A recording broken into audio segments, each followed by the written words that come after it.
चलिए दोस्तों, हम लोग अगला क्वेश्चन की ओर, अगला चैप्टर की ओर चलते हैं। एक्सरसाइज 1.3 इस चैप्टर में देख लेते हैं कि क्या कहा गया हम लोग को। क्वेश्चन में कहा गया है एक्सरसाइज 1.3 में कि बिना ये 1.4 का हम पढ़ दे रहा हूँ। हाँ, सिद्ध कीजिए कि √5 परिमेय संख्या है। √5 हम लोग का दिया गया और उसको सिद्ध करना बोल रहा है कि यह एक अपरिमेय संख्या है। वो सिद्ध कीजिए, प्रूव करके बताइए कि कैसे अपरिमेय संख्या है। तो हम लोग यहाँ पे बना लिए हैं। देखिए, √5 एक परिमेय संख्या है। हम लोग क्या किए, उसको उल्टा मान लिए हैं।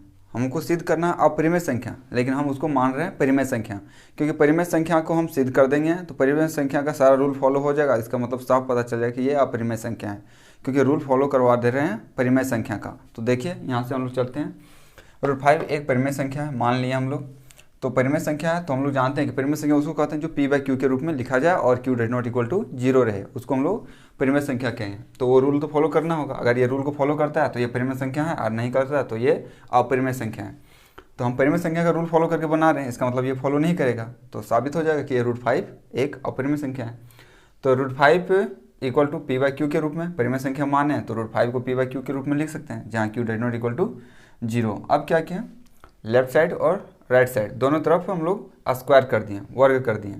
तो 5 का स्क्वायर कर दिए, p/q का स्क्वायर कर दिए, 5 को तोड़ दिए, पूरा डिटेल तोड़ दिए। मैं यहाँ शॉर्ट कर सकता था, ये लाइन को गायब करके डायरेक्ट हम यहाँ लिख सकते थे कि रूट और स्क्वायर हट जाता है डायरेक्ट। तो आप लोगों को सिखाने के लिए मुझे ये पूरा स्टेप बाय स्टेप करना पड़ा।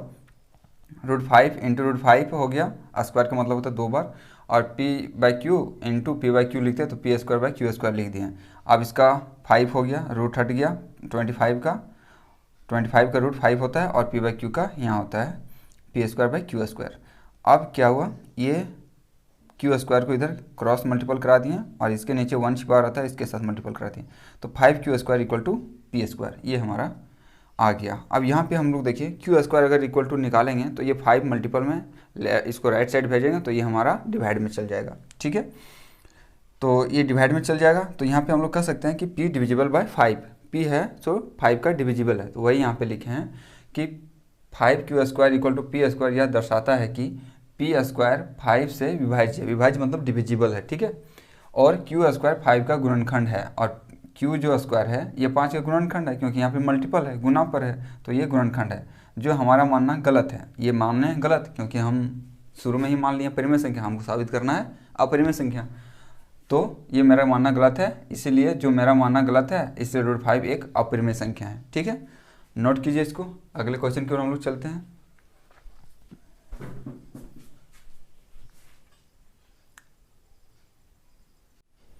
चलिए दोस्तों, अगला क्वेश्चन की ओर देखते हैं हम लोग का क्वेश्चन में, दूसरा क्वेश्चन में कहा गया एक्सरसाइज 1.3 का दूसरा क्वेश्चन में कि 3 + 2 √5 एक अपरिमेय संख्या है, सो साबित कीजिए। तो यहाँ भी वही रूल फॉलो होता है कि अपरिमेय संख्या साबित करने बोला है तो परिमेय संख्या मानना होगा, और उसको गलत साबित करके परिमेय संख्या नहीं शो करेगा तो उसको हम लोग कह देंगे कि अपरिमेय संख्या जो गलत माने।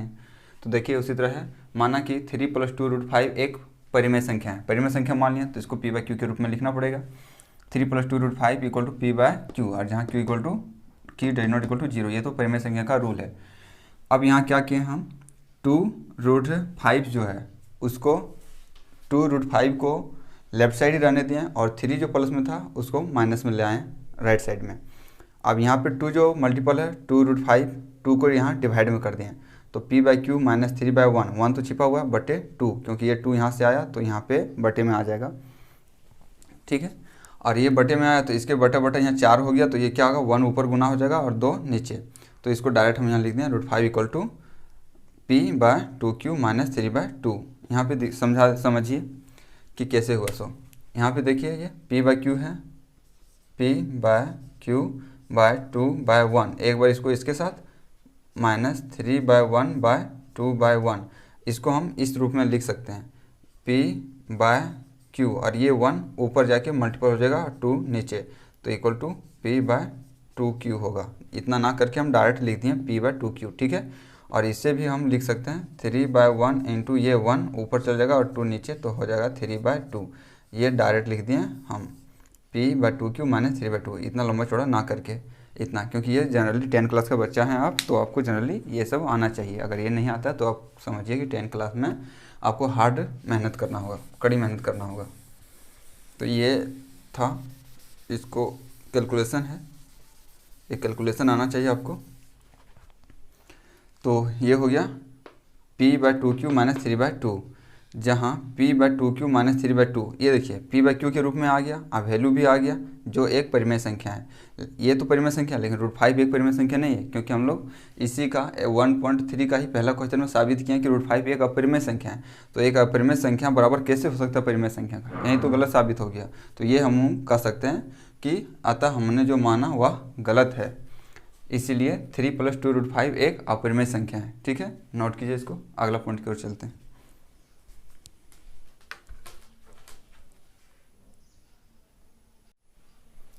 अगला क्वेश्चन की ओर देखिए दोस्तों, क्या कहा गया 3 नंबर का क्वेश्चन नंबर 3 का पहला है ये। 3 का पहला में कहा गया कि सिद्ध कीजिए 1/√2 एक अपरिमेय संख्या है।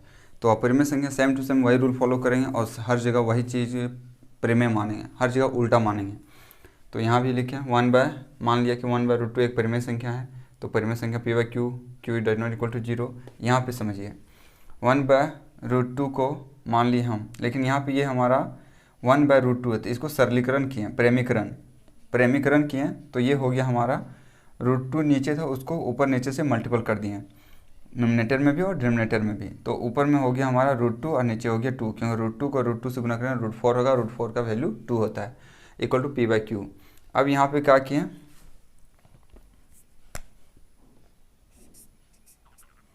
√2 क्रॉस मल्टीपल किए, √2 को रहने दिया और इसको सिर्फ इस तरफ मल्टीपल कर दें 2p/q, जो हमारा 2p/q ये हमारा परिमेय संख्या है। क्यों? क्योंकि p/q के रूप में है और q ≠ 0 और p का वैल्यू 2 मल्टीपल में आ गया। तो यहाँ 2p/q एक परिमेय संख्या है, लेकिन √2 एक अपरिमेय संख्या है। यहीं तो रूल फॉलो नहीं किया, इक्वल टू कैसे हो सकता है? तो ये मेरा मानना गलत हो गया, इसलिए 1/√2 एक अपरिमेय संख्या है। ठीक है, नोट किए इसको। अगले पॉइंट की ओर देखते हैं, मतलब 3 का ही दूसरा क्वेश्चन में देखते हैं। उसमें भी अपरिमेय संख्या साबित करने बोला गया है, लेकिन उसमें वैल्यू अलग है, उसको भी इसी तरह से बनाएंगे, सेम टू सेम है। जल्दी से बना देता हूँ, नोट कीजिए।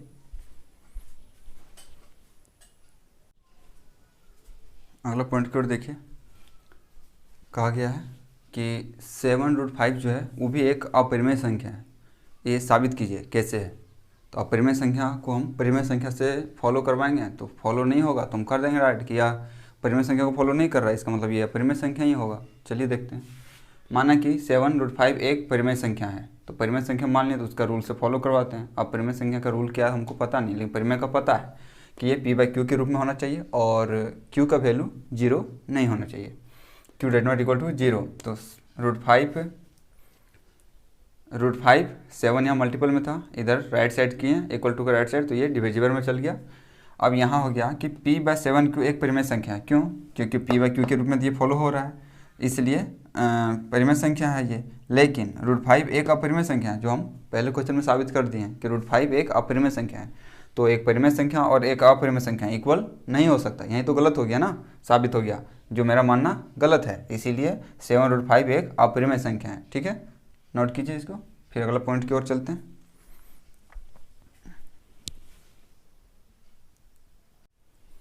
अगला क्वेश्चन की ओर देखिए दोस्तों, क्या कहा गया कि 6 + √2 को भी साबित कीजिए कि अपरिमेय संख्या है। तो मान लीजिए परिमेय संख्या, अपरिमेय संख्या बोला है हमको साबित करना, तो परिमेय से मानते हैं। 6q + √2 एक p/q है, परिमेय संख्या माने तो p/q, q ≠ 0। अब यहाँ क्या किया, √2 को रन दिया, 6 को इधर माइनस में भेज दिया, माइनस में p/q -6/1, इसका एलसीएम ले लें q, p - 6q/q। अब यहाँ p - 6q/q एक परिमेय संख्या है, क्योंकि इसका कुछ वैल्यू रहेगा, इसको माइनस करेंगे तो कुछ ना कुछ वैल्यू आएगा और q ≠ 0 परिमेय संख्या है। ये साबित हो गया कि p - 6q/q एक परिमेय संख्या है, लेकिन √2 एक अपरिमेय संख्या है, क्योंकि ये कोई डिविजिबल नहीं है, इसलिए ये √2, √5, √3 ये सब अपरिमेय संख्या है। तो ये तो इक्वल नहीं हो सकता ना, अपरिमेय संख्या परिमेय संख्या दोनों इक्वल नहीं हो सकता, यही गलत साबित हो गया। इसीलिए जो मानना गलत है, लेकिन √2 एक अपरिमेय संख्या है, जो मानना गलत है, इसीलिए 6 + √2 एक अपरिमेय संख्या है। ठीक है, नोट कीजिए। अगला पॉइंट की ओर देखते हैं हम लोग, क्वेश्चन नंबर 4। 3 क्वेश्चन हो गया, अब चौथा क्वेश्चन की ओर देखते हैं।